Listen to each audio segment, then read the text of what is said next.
deadly. And just check out how much malevolence it's putting out. Which means it's not Etherian. Let's retreat. We've got no reason to pick a fight with something we can't handle. I do. Oh, you're up for it? What? What are you doing? She's right. Fighting this creature is a good way to end up dead. Oh, sorry.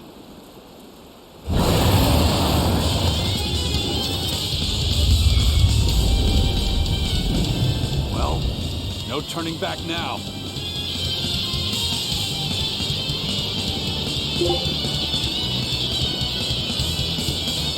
Damn it, this wasn't part of the plan.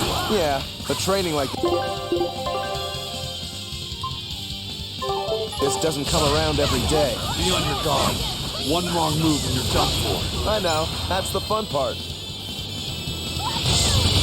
No escape!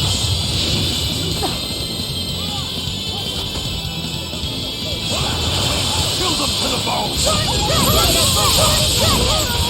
Steel signal! Dark and dragon! There's a lot of fire here! Take the downwind!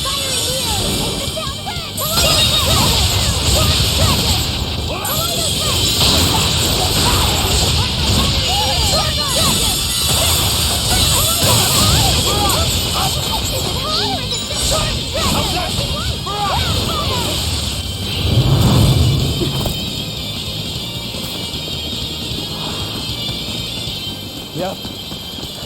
This one definitely puts up a better fight than your average demon. Is there any hope of actually defeating this thing? I'll do whatever it takes. That's my way.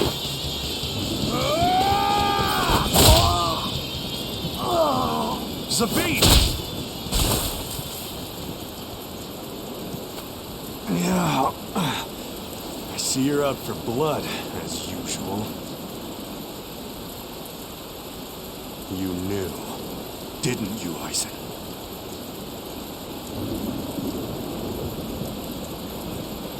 Out of my way.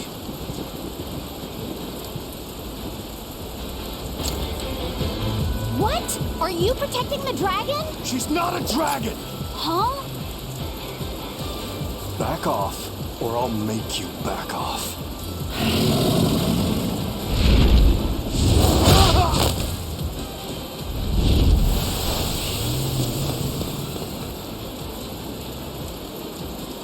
Damn, it got away. That hurts, babe. Here we hadn't seen each other in so long.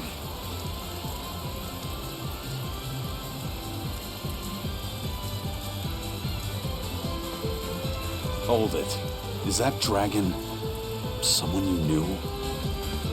I told you, she's not a dragon.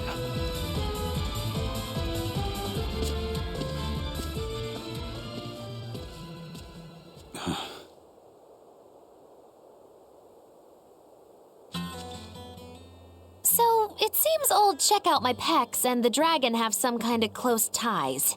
Did I hear you right? We're talking about a dragon here. I know what I said. But how could that be? When Malachim are tainted by malevolence, a dragon is what ultimately results. So you're saying that dragon was a Malak Zavid once knew? She must be who he was praying for back in town. Yeah, most likely. But do Malachim put out malevolence like humans do? No, not by themselves they don't. But if one remains in contact with humans or demons who do, it will eventually taint her, and she will become a dragon. What about you, kiddo? You feel anything weird after you got thrown into the Earth Pulse at the Empyrean's throne? I did, yeah. Can't say I'm surprised. The air there was thick with malevolence being sent on its way to Enominat. If I'd stayed there, I might be a dragon too. Is having a vessel not enough to prevent a Malak from transforming? A vessel can reduce the effect, but not eliminate it. By stripping their Malachim of consciousness, the Abbey exorcists seem to be able to inhibit the transformation. But nothing in this world is guaranteed. Can a dragon ever be changed back into a Moloch? Nope. Just like with demons, there's no going back. Do they still hold on to some part of who they were? You saw that dragon. What do you think? Well, that's... But Zavid still won't kill it. Must be his creed at work. Eisen, listen. Whatever business you and Zavid have with that dragon, I don't care. Do what you have to. But I won't tolerate you getting the rest of us involved in it again. Do I make myself clear? You've got it. Good. Now, let's get back to the Therian hunt. We'll regroup in Titania.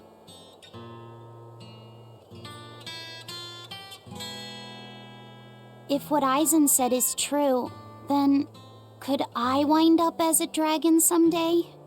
Or Eisen too? I don't know.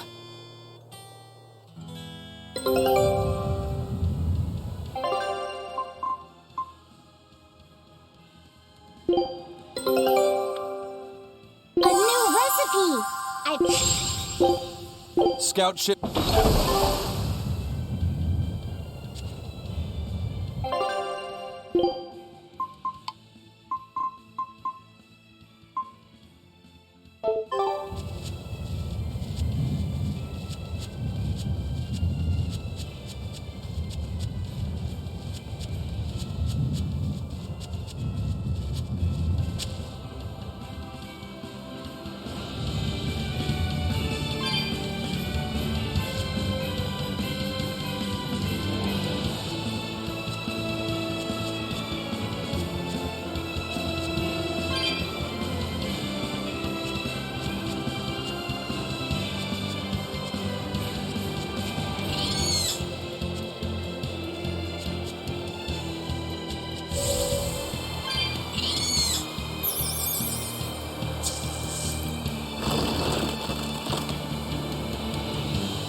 Turtles, keeping tight circles. Oh, perfect timing, Eisen. I's got a letter for yous. A letter? Did you get a reply to that letter you sent? What's it say? What's it say? I know everything that you've done. Repent for your horrendous deeds, you monster. What did you do, Eisen? No idea. There's no sender written on here either. Who would write something so awful? Who cares? If I gave a damn about other people's feelings, I wouldn't be a pirate. I suppose that's true. Forget about it. What's the status of the other stuff? The Palmier made it just fine. But we've run into some troubles finding the Nordals. My deepest apologies. What are Nordals? Nordals used to be given out by Empyrean temples. If you collect a set of 4, you find happiness. Oh, so they say. Nowadays, there's only 4 left. Red, blue, green, and black. Even worse, nobody hardly knows nothing about them. Dolls of the Empyreans. Do you think they're like that one we saw of Aminoch in that shop in Isolt? Kind of. But these are less gloomy looking and more, how can I describe it? Something like a quiet radiance? A quiet radiance. That's perfect! I think I get it. I'd never have pegged you as a collector of religious claptrap, Eisen. Think they'll help keep the Reaper away? Probably not. But in the off chance they actually work, they'll keep her safe.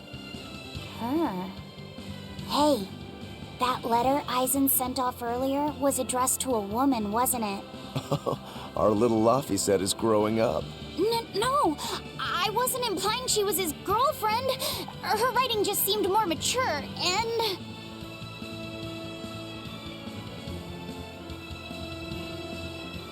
It's nothing like that. She's my younger sister. I didn't know you had a sister. She's the only family I have left. She and I live apart for various reasons. I'm guessing your death curse is one of them, huh? Mogiloo!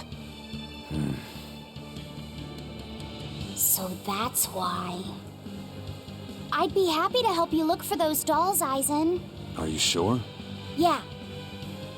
Okay then. Thanks. I saw Benwick and the other crew members get into a serious fight over whether cats or dogs were better. I don't get what the big deal is. I can't believe you could say such a thing! No conflict is more perilous than the one that has dogged mankind since the dawn of civilization! In the shadow of every war are the battles of dog lovers and cat lovers. Between each side lies a divide, maybe not all that deep, but unbridgeable all the same. I'd say we're lucky that the squabble you saw didn't escalate into anything more serious. I had no idea it was such a big deal. So what side do all of you fall on? I am, without a doubt, a cat person. Cats and witches have a long history together. Personally, I prefer dogs because they can cohabit with humans while following rules. But I like cats too, because they're cute. What about you, Rokuro? Shigure liked cats, so I don't. But I like dogs even less. Always wagging their tails for their masters.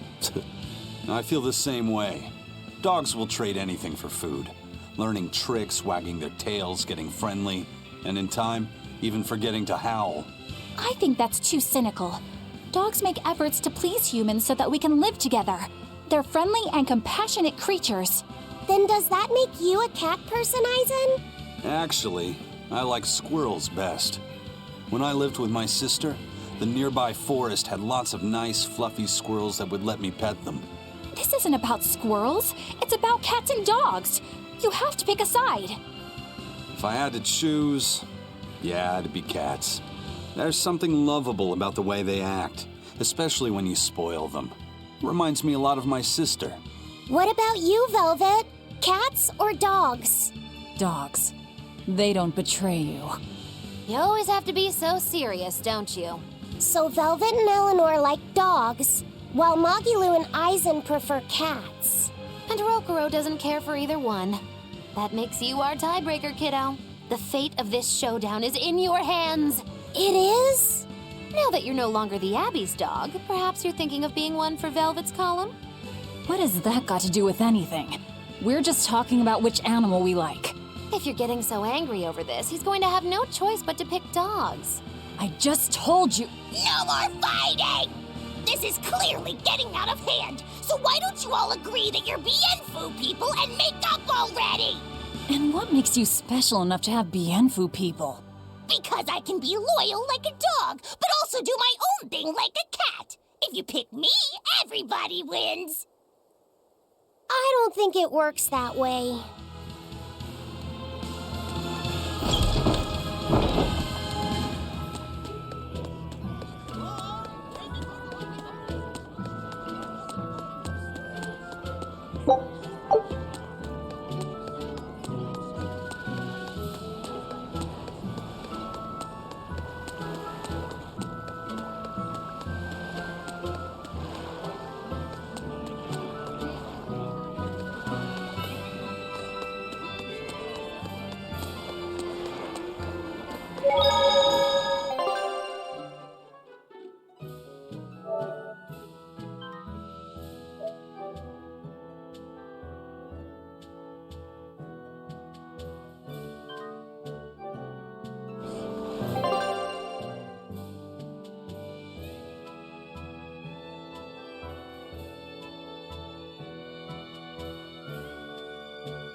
I guess a dragon was a bit much to take on, even for the Reaper. You should get some rest. We all should. I'll just get the crew started on readying the ship for our next departure. All right, you go do that. Laphicet, you should get some rest too. I'm fine.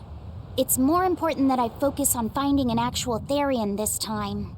I'm going to take another try at sensing the Earth Pulse points.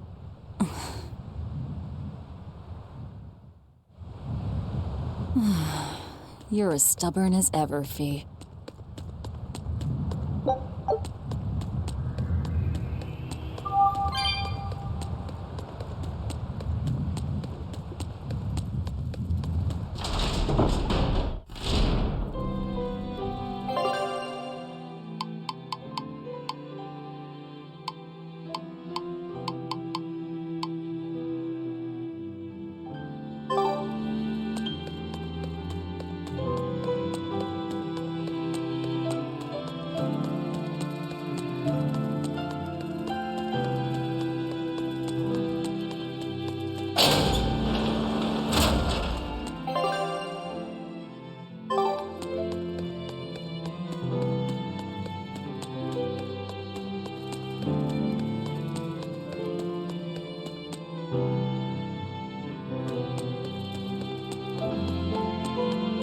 It's all thanks to you that construction of our hideout is proceeding so smoothly. About that retractable ventilation shutter, please, let me make a new one.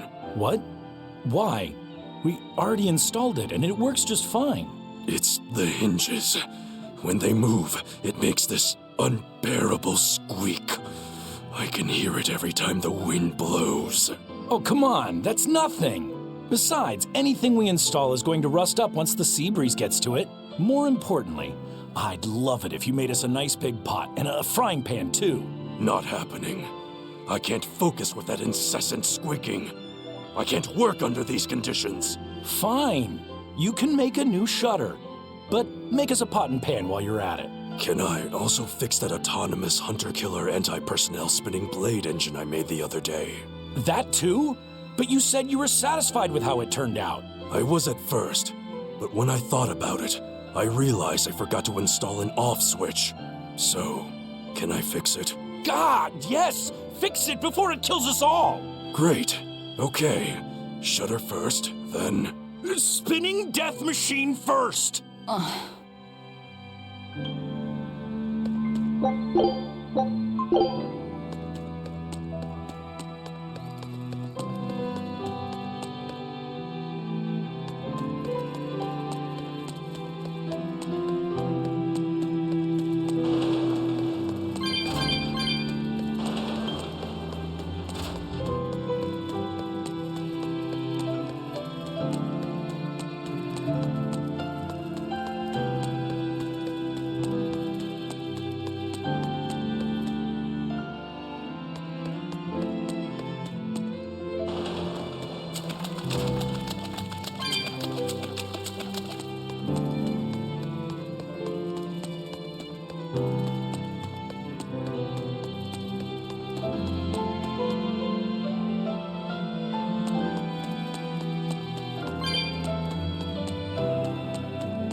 Don't push yourself too hard now, Laphicet. You hear me? I hear you. I told everyone I could find the Therians, but I've only sent us to the wrong places. Eisen, is there any way to boost Amalok's powers? I guess it's okay for me to tell you this. The majority of Malachim today have their consciousnesses sealed away to be used as mere tools for the exorcists. But originally, Malachim were beings who received prayers from people, and in return bestowed their blessings upon nature and mankind. So you're saying that when humans pray to a Malak, the Malak receives great strength? Yes, in general at least. Some Malachim, like me, buck the system and bring about misfortune rather than divine grace. Oh, that's unfortunate. But who would ever pray to me? Maybe you didn't lead us to any Therians, Fee, but it's not like we came back empty-handed. We found Orichalcum to use against Shigure, and we also learned we can hold our own against a dragon. Velvet. So where should we go next, Fee? Northgand! There's a big Earth Pulse point north of Helivis. Works for me. Eisen? We can leave whenever you want. Doesn't matter to me. And I'm all set. Let's make our way to the harbor. When I say prayers, I don't mean outright worshipping. All I'm talking about are earnest thoughts and feelings directed at you. I see. So I'm already receiving prayers then.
Our next target is north of Helivis, near the Faldi's ruins.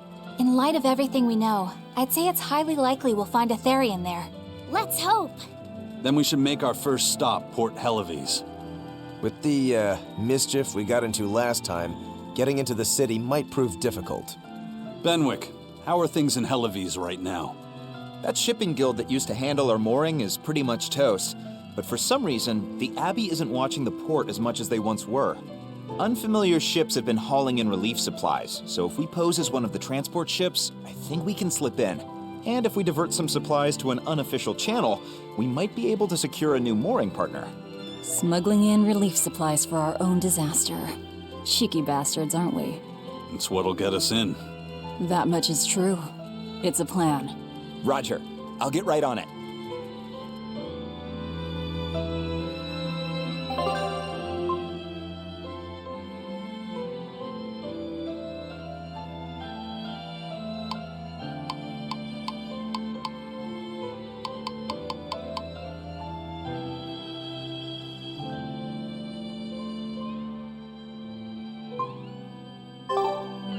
Hey, Eleanor. Abbey exorcists don't pray to their tethered Malachim, do they? You mean something besides our oaths? An oath is a magical formula that grants you power in exchange for binding you to a rule, right?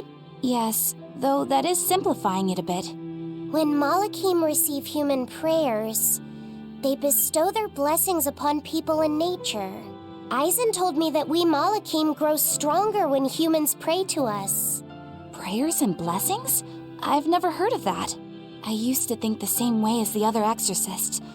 Malachim are merely tools that allow us the use of arts. Yeah, that's what I figured. But Innominat is different. The exorcists all worship him. They have faith in his mighty power. And not only that, the people of this nation pray to the Empyrean for salvation, just as Artorias instructs them. Ah, I get it now. See the wheels turning, do you, kiddo? Huh? Artorias founded the Abbey within the existing Church of the Empyreans, so that he could direct the people's thoughts towards Innominat, so that even while they lionize Artorias as their savior, they are made aware of Innominat's presence behind him. Everyone starts believing in Innominat.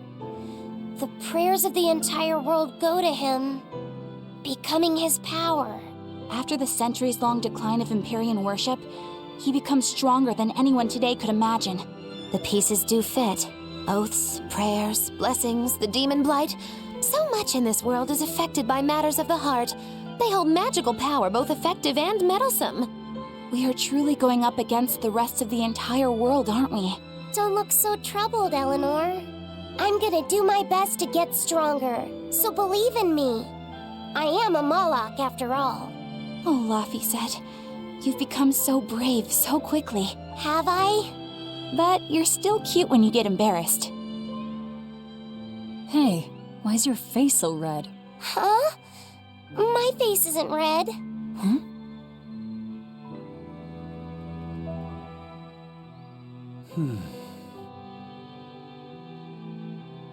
Hey, Eisen.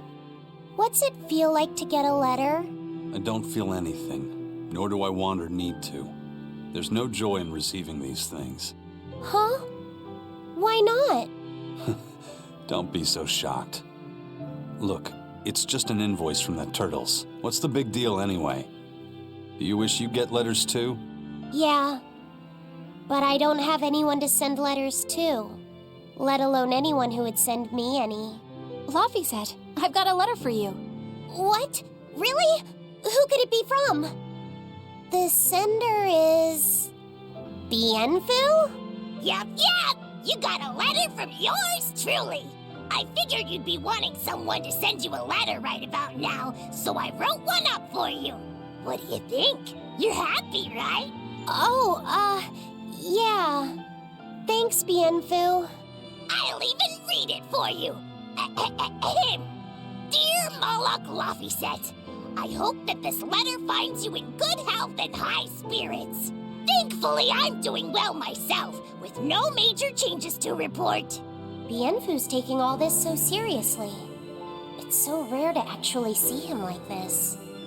As you're aware, I've been spending my days ironing Magilu's outfits, sewing her buttons, and washing her hat and tremendously long socks. Recently, however, I made the mistake of remarking to her that she might not have been quite as slender as she once was in her younger years. She hung me upside down from the roof in the middle of the cold. I nearly became a frozen Normansicle. It was so horrible that I couldn't stop my tears from flowing down my little cheeks.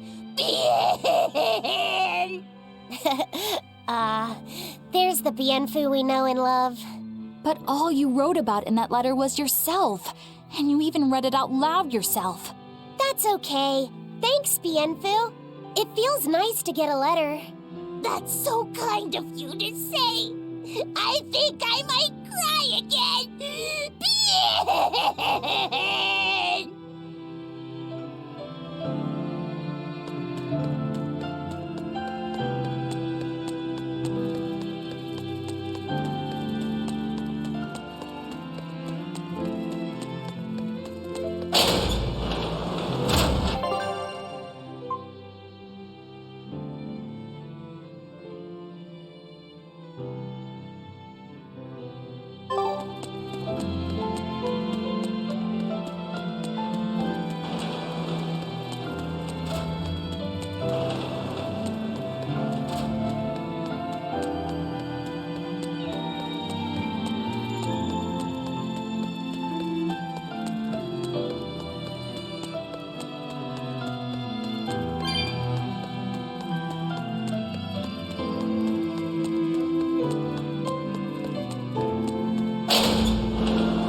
The oldest known map of the world was made by...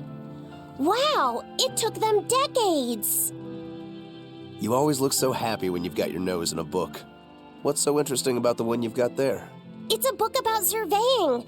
When I read it, I can imagine myself traveling afar and making maps of the world. It sounds like so much fun. I know just how you feel.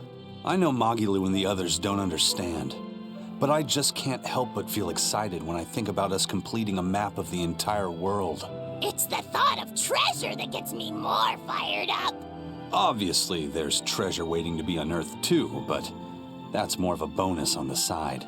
Crossing uncrossable oceans, going to lands where none have gone before.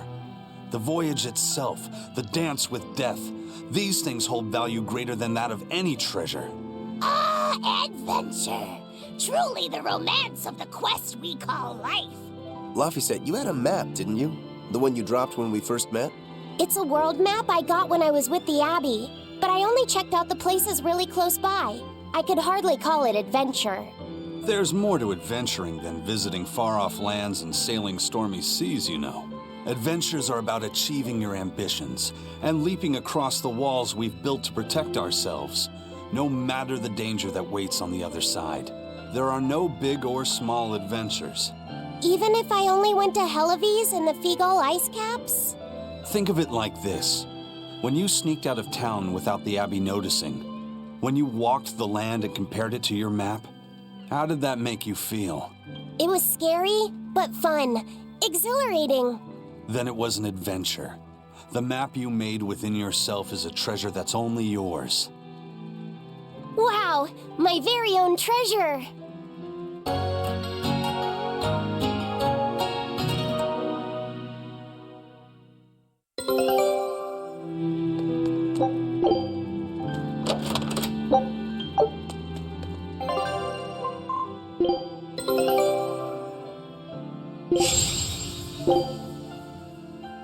Show him how I...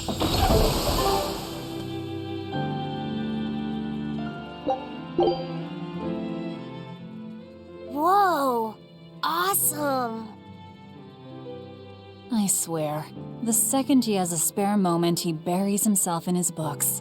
Knowledge opens up bigger worlds. I imagine that back when Teresa was bossing him around, reading was a fun escape, an adventure in and of itself. What's up, you guys? You're reading a pretty hard book there, aren't you? This? It's about dinosaurs. It says that long before humans were around, these huge creatures ruled the world. There are so many different kinds, like tyrannosaurs and triceratops and brachiosaurs. They're all so cool. They look like dragons to me. They look similar, but dinosaurs couldn't live inside volcanoes, and they didn't do well in the cold either. But they were crazy huge and strong. Nothing else could even compete with them. I bet they would have made for great sparring partners. I think this Gigantospinosaurus might be my favorite. Those two huge points jutting out from both sides of its body make it look just like you and your two swords. Actually, it's also known as the dual-bladed dragon. Wow, it really does sound like a perfect match for me then. Okay, so if they weren't dragons, what were they? They look a lot like lizards. Maybe they're like my ancestors or something. But you used to be a human. Damn, I think I might have gotten a bit too used to this new body of mine. I wonder if their tails can fall off too.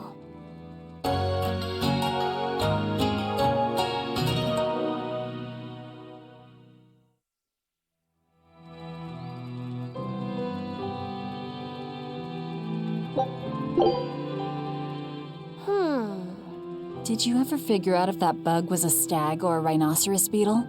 Actually, I still haven't really looked into it. Why not? Weren't Rokuro and Aizen pretty curious to find out too? They're why I haven't. They both have really strong opinions, and they both make a believable argument. And if I determined it was a new kind of beetle entirely, my decision would change the very course of their fates. Their fates? I think you're exaggerating things. Hey, what are you guys talking about? We're still hashing out what that Rhinostagros really is. Kiddo here's holding off on his final decision because he's worried about how you'll take it. You're both adults. Can't one of you just give in so we can move on? It's a rhinoceros beetle. I'm not backing down on that. No, it's a stag beetle. Why not just take off the pointy bits? Then we can all agree it's just a plain old beetle. Simple. Sounds good to me. Don't even joke about that. If you took away my swords, I wouldn't have anything left. Same thing goes for a stag beetle and its pincers. And taking away a rhinoceros beetle's horns is disrespectful to its way of life, and to even suggest it is just plain wrong. No, if we're going to argue it out over this, we need to exhaust every possible angle before coming to a conclusion. It's the right thing to do. Madam Eleanor! Here's that Field Guide to Rare Insects of Midgand you wanted me to get you. Thanks, Bienfu. Surely this book will have something about that bug. Yeah, here it is. This beetle's real name is... Argento Crassus, the thick-jawed beetle. It's named for its jaws? That must make it a stag... It's a drone beetle. The field guide says it's a really rare variety, too. I guess that's that. No, you're wrong. It's a brand new species. I call it the Laphicet Rhinostagros. That's my decision, and I'm not backing down.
We've loaded everything bound for Helaviz. With that much freight, I doubt anyone will suspect us. Any idea who can give us cover for docking?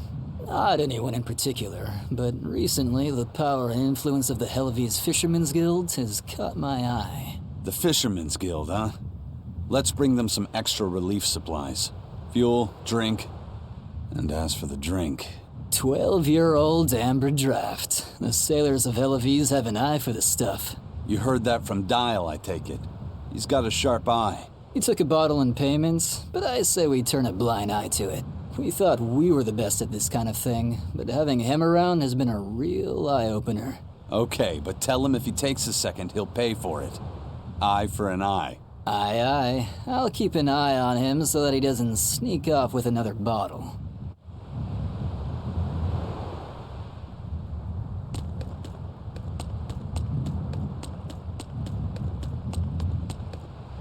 The supplies are loaded. We can make for Helaviz whenever you want. That was fast. If we weren't hard workers, we wouldn't be sailors. Eleanor!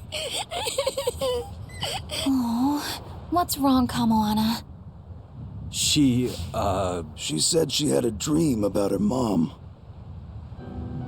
When Mommy saw me, she said I looked scary.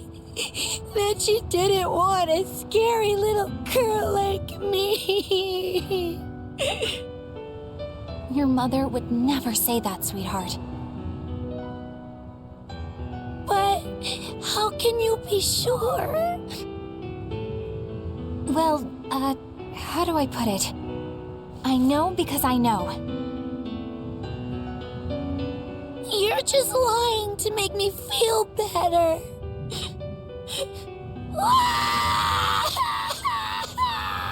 Aw, Kamoana, don't cry.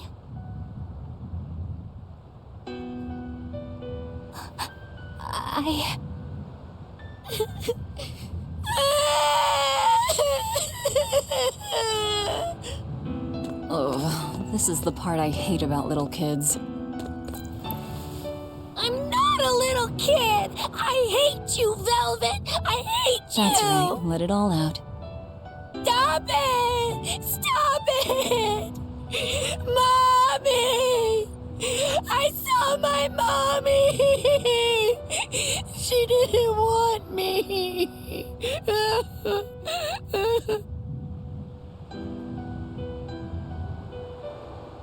She managed to cry herself to sleep. They're not rational creatures. Sometimes you just gotta let them cry it out. You seem used to it. I guess you could say that. Laffy usually kept himself together when he was younger. But when he was really little, he had times like this every now and then. And on that note, let's take off all we can. My liege, Dial, I leave Kamoana in your care. I'll do what I can, but kids as sweet and honest as her are harder to deal with than corrupt bureaucrats. An outlaw prince and a talking lizard are no replacement for a mother.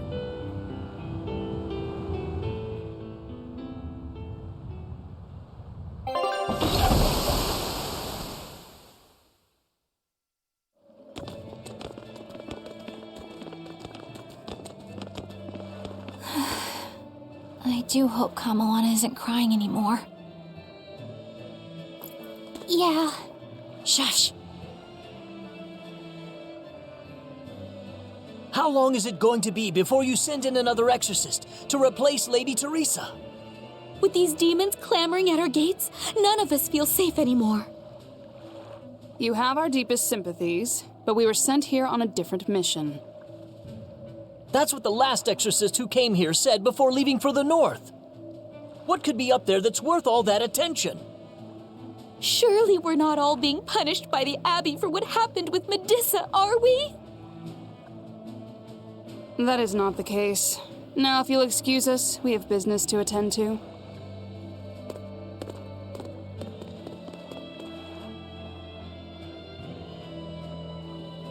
So the exorcists are just passing through town and heading straight north.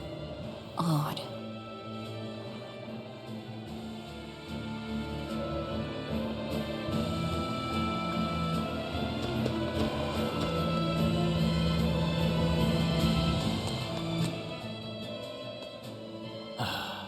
Ever since the Calamity showed up, everything's just gone to pot, I say. Calamity? What do you mean? I mean the demon who barged in and made a mess of our fair city. She's a nasty creature of pure evil, with an arm that eats anything that gets in her way. Haven't you heard of her? The Calamity's been rampaging across the whole kingdom, not just here. Scant few have seen her and survived. Huh, you don't say. After the Calamity raised our ships and our port, the shipping guild fell apart, and our trade routes got poached by other ports. It's bad. The town relies on trade to make ends meet. People are abandoning the city, and our streets are no longer safe. Not to mention the Demon Blight spreading again. Just the other day, a little kid turned into a demon. Just like that. What a world! What a world! What have the exorcists been doing during all of this? Well, Lady Teresa was in charge of this region, but she came up short against the Calamity and got a fat demotion for her troubles. Several new exorcists have been reassigned here, but once they arrive, they all traipse right off to the ruins up north. This has to be Medissa's fault. If she hadn't gone and done something so stupid... Medissa? That's enough. This isn't something for outsiders to know. You're right. Sorry. I'm really worried about what's going to come of this town. It sounds like Hellafeast isn't what it used to be these days. We need to ask around and find out more about what's going on here. Agreed. Especially regarding the Abbey and those ruins. I'm also curious about this Medissa woman. The ruins part makes sense, since the Earth Pulse point might be there. But why do you care who Medissa is? Just a hunch. Something tells me she's worth looking into. You're not gonna look into this Calamity chick? She sounds like a real terror. Yeah, I think I'll pass. I already know plenty about what makes her tick.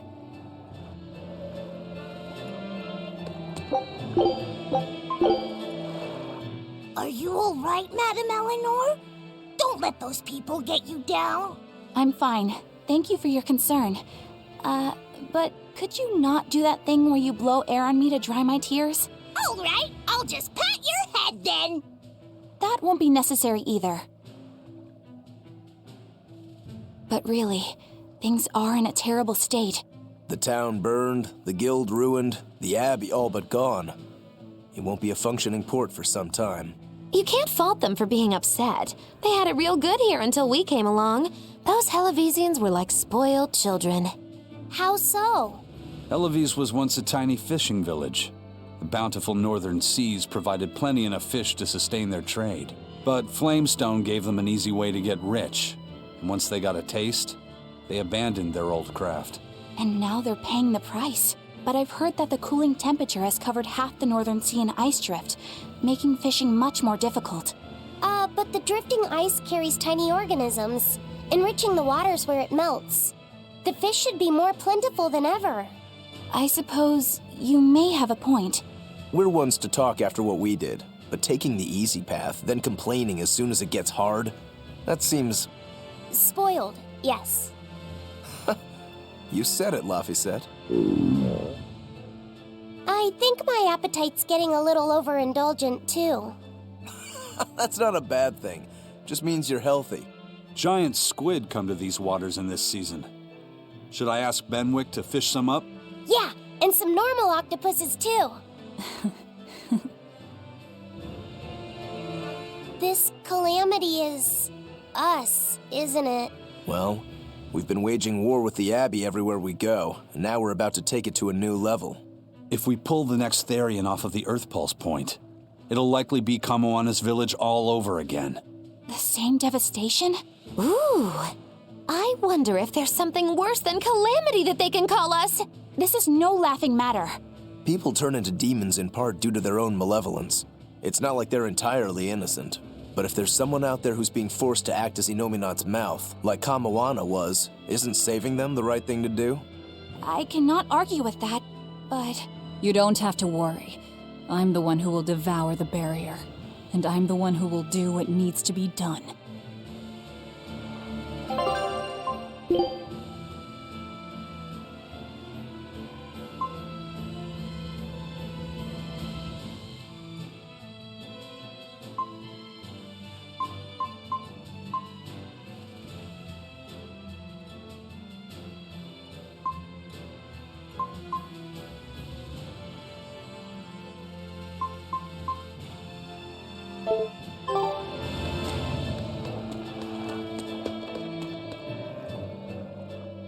The demon attacks have ground trade to a halt. But people are slowly starting to fish again. Are you a fisherman too? Aye. This town got swept up in the recent trade boom. But back when I was a young lad, this was a fishing port through and through. Ever since the shipping guild took over the docks, all of us fishermen got muscled out. Making this a commercial port has helped the town grow.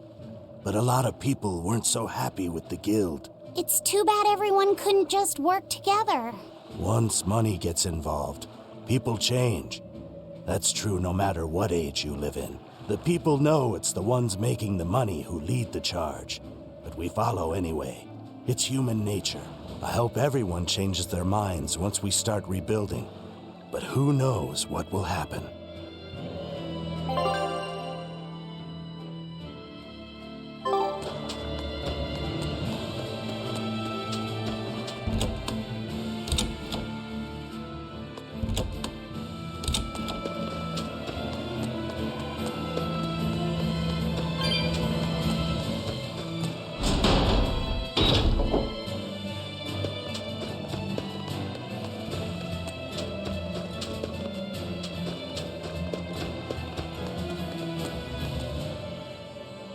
Hey, do you mind if I ask you a few questions? Sorry, I'm busy. Try someone else.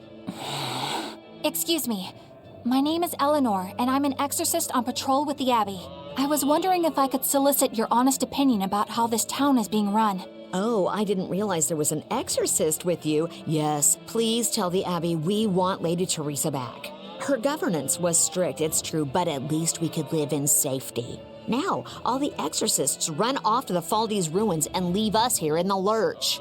They value some dusty, faraway ruins over the lives of the good, hardworking citizens here.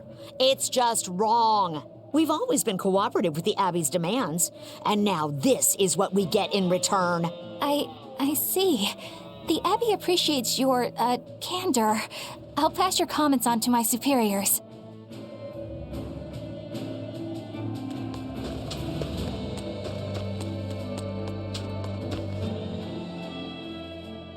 First it was the sailors, and then even a small girl caught the Demon Blight. I was sure it was going to start spreading through this town as well, but then, after that incident, it just went poof and disappeared. I guess I was expecting a little more after hearing how contagious it was. I wonder what really causes it. Who knows? I heard of this one village in East Gand where everyone caught it at once. It wiped out the entire town. I hope the Abbey develops a cure quickly. I can't wait for the day where we can live without fear.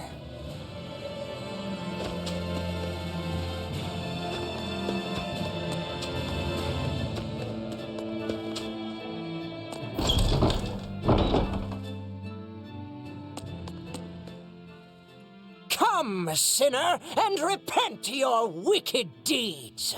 Are you talking to me? Yes, you, with those eyes that would belong on the Reaper's face. Oh? I'm sorry for bothering you, sir. If you don't have anything you need to confess, that's fine. No, actually, there is one thing I'd like to get off my chest. Of course. Go right on ahead. This all happened a long time ago. But this Turtles brought over a painting by the master artist Beryl Benito. It was a gorgeous work of art. Too beautiful for words. The price was a little steep, but I couldn't help myself. Only later, I found out it was a total fake. So, you want to repent for letting yourself be guided by worldly desires? No, buying it was my decision. I don't have any regrets. Even if the painting itself was fake, my heartfelt admiration for its beauty was real. What are you going on about? Did you say something? No. Then for what do you wish to repent? The truth is, when I saw that painting, I didn't have enough money on me. So I swiped 100 gold from my little sister's hidden savings. That's the one part I wish I'd done differently. I see. Fear not, my son. No matter what the Empyreans may decide, I know your sister would forgive you. I hope so.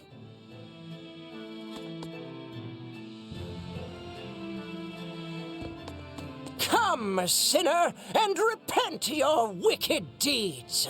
Do you mean me? Yes, or at least I would. But perhaps you're too young to have done anything to repent. No, there is something. I've kept it a secret so far, but I'll confess it now. And I shall listen, my son. Not too long ago, I found a slug in the forest. And I read in a book that if you sprinkle salt on a slug, it'll shrink. I wanted to try it out for myself.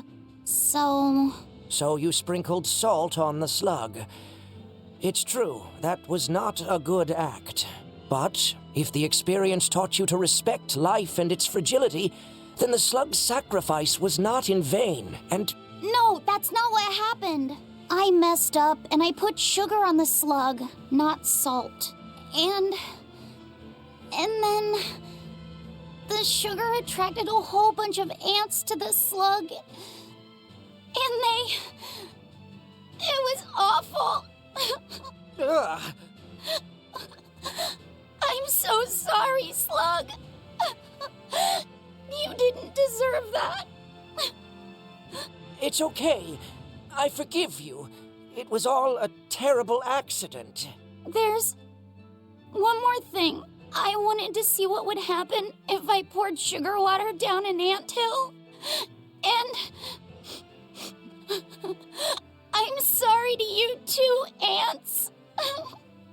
Kids can sure be weirdly cruel sometimes.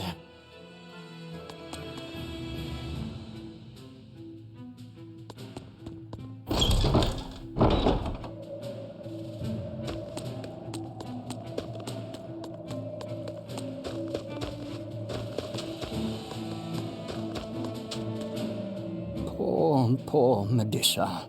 Are you a friend of hers? Yeah, she used to live just down the road from me. Medusa raised her daughter Diana all on her own. And then they up and murdered the girl. Murdered? By whom? The exorcists. Once Diana caught the Demon Blight, the damned abbey exterminated her like a rat. How cruel. I felt just terrible, but I suppose there wasn't much else to be done with her. But Medusa, she hated the abbey for what they'd done, so she barricaded herself inside the sanctuary. She just kept on screaming, all like, demons have feelings too.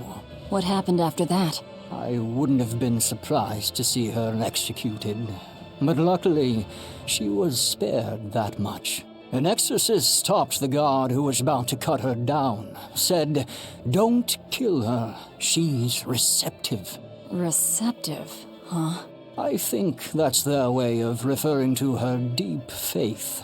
Before all this, she was a real devout lady. That was certainly kind of them. Medusa really cherished her daughter. Can't much blame her for blowing up like that. But the Abbey, they don't care so much about feelings. Reason is all that matters to them. They don't take kindly to people disrupting their order.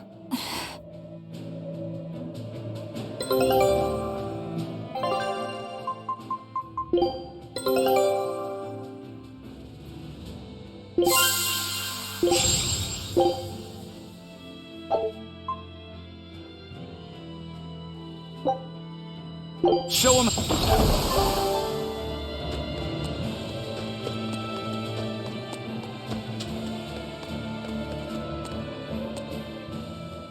If you go north from Helives, you'll come upon the Faldi's ruins, which are Abbey property.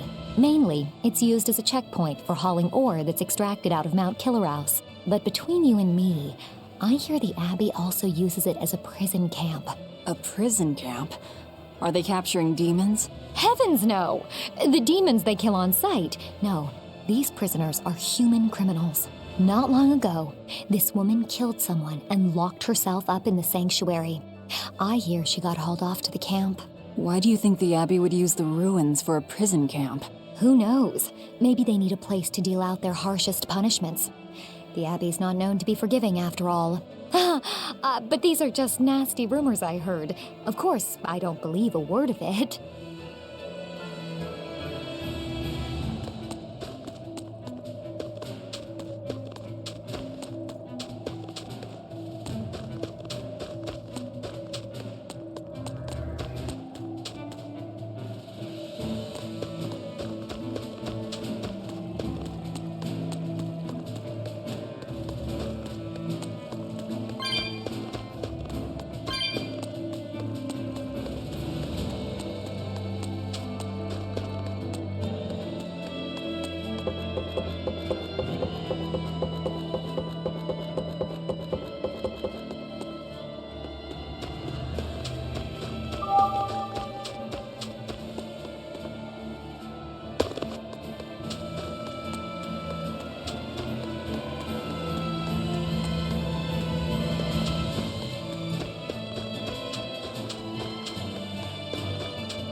It's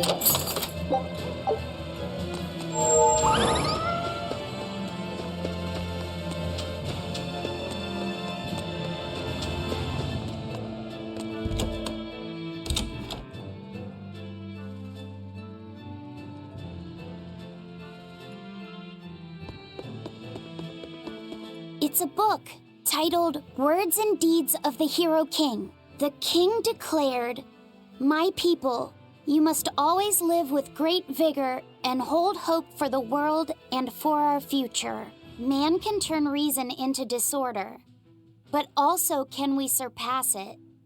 Our true power is in transcending the possible to achieve the ideal. My people, you must live without hesitation. Hold hope in your hearts. Hold hope for tomorrow." Transcending the possible to achieve the ideal. Lord Artorius, I have successfully translated all of the documents left by your predecessor. However, I have concluded that, for the time being, it is impossible to form pacts with all 4 Empyreans. As I feared, not even my predecessor could achieve more than 2. I suppose using the 5th Empyrean is my only option. Is that even acceptable? Doing so would require... I will do whatever needs to be done. I betrayed my teacher. I betrayed the mission he gave his life for, that he entrusted in my hands. For a time, I thought I could bear the weight of my sins and go on living, with Celica by my side. But now, she's gone. Yes. Man can turn reason into disorder, but also can we surpass it? Our true power is in transcending the possible to achieve the ideal. I must bring about the ideal world. I couldn't protect the people I loved, but this, at least, I will accomplish. Arthur? Huh? What is it, Velvet?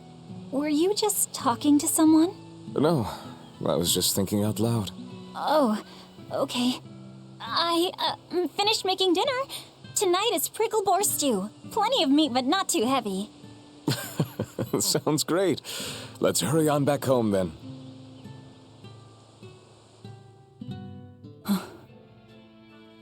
I don't know exactly what all that means, but it kinda sounds nice.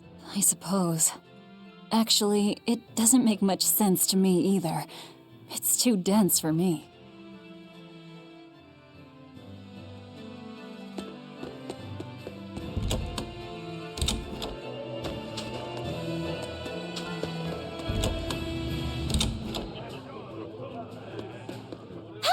I was wondering if you'd let us put on a little comedy show. What do you say? Sounds good to me. Just try and keep it low-key.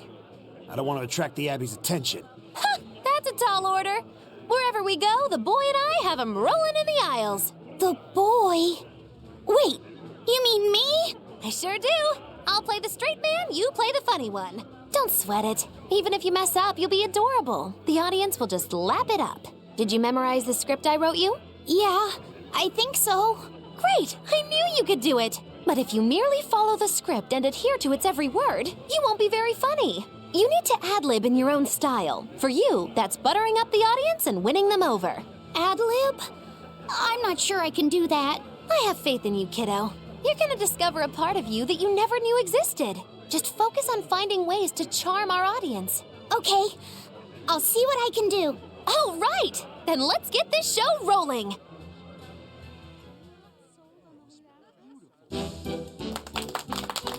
Hi there! We're A Boy and His Witch, your partners in comedy today! Magicazam! We're still new to the comedy business, but we'll do our best to give you a memorable show. I'm Fee, the cute one, and this blustering witch is... Muggy-Loo! Wait, who are you calling blustering? Meow! Sorry, I just suddenly felt like doing an imitation. An imitation? Like, of a cat? Not just any cat, a nearby cat. Meow! You're losing them. Time to go on our charm offensive. Roll with it, kiddo. Every slip-up is just a new opportunity in disguise. See? It's supposed to be a pun on how cats sound and how near is pronounced. I didn't actually hear a nearby cat meow like that or anything. He's explaining the joke? Are you going crazy, Laphicet? What good does explaining a bad joke do? But you told me to ad-lib to try and win our audience over, didn't you? I figured maybe if I explained it to them, they'd get the joke and find it funny. Just stop. Even if they get the joke that way, it's just going to be sad. I don't mind that. I'm not afraid of messing things up.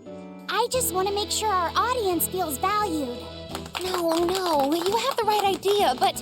I guess I should mention, Moggy Lou's the one who came up with the script. She just made me come and act it out. I don't care if it made the audience happy, you just sold me out! I can't work with you like this. No way! I'd say we got a lot of ad-libbing into our routine today. How was the show? I'll just say one thing. You need a better writer. It wasn't me.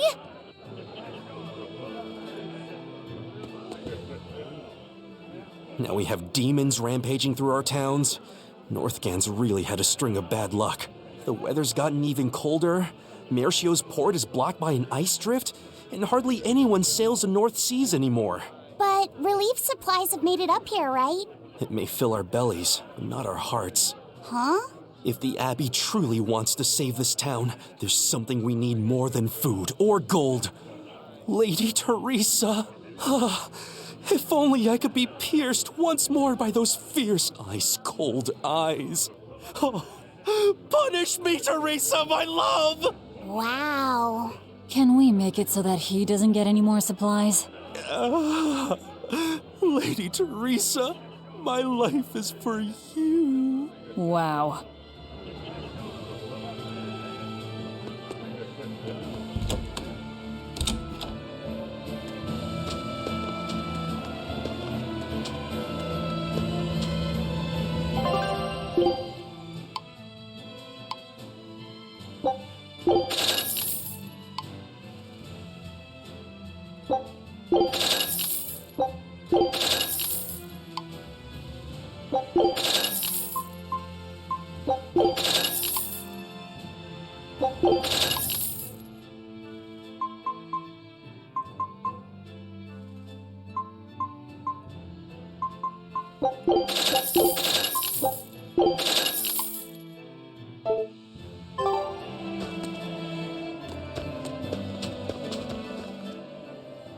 I can't believe the Demon Blight has spread into the city now.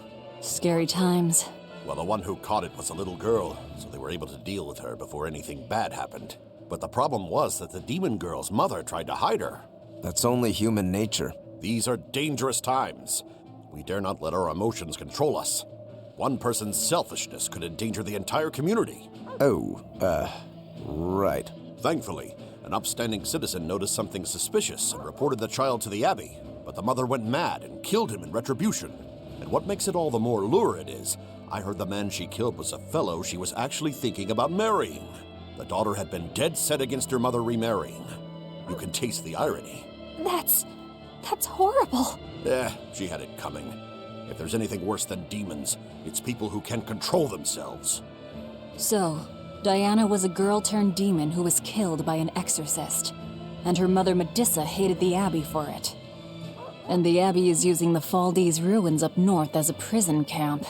It's a lot like what happened to Kamawana, isn't it?